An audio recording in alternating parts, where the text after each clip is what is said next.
নমস্কার বন্ধুরা, আমার চ্যানেল মোহনস গার্ডেনিং এর কুকিংয়ে আপনাদের অনেক অনেক স্বাগত। এই যে আমার বেলি ফুলের গাছটি দেখতে পাচ্ছেন তো, কুড়িতে ভরে গিয়েছে।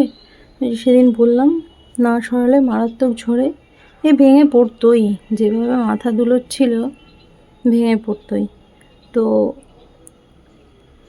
দেখছেন কুড়ি, হ্যাঁ প্রচুর কুড়ি। আবার আমার টগরটিতে দেখায়, টগরটিতেও কুড়ি আসছে। তো গাছগুলো এখনও হেলদি মনে হচ্ছে, কোথাও পোকা লাগেনি, কিন্তু কোথাও কোথাও একটি দুটি পাতা এরকম কুঁকড়ে যাচ্ছে। যার জন্য আমি কি করব জানেন, আজকে আমি কাকা স্প্রে করব। আমার বাগানে যত গাছ রয়েছে, জবা টবা, এগুলো তো মারাত্মক মিলিবাগ অ্যাটাক করে। তো এই অ্যাটাকের আগেই স্প্রে করতে হবে।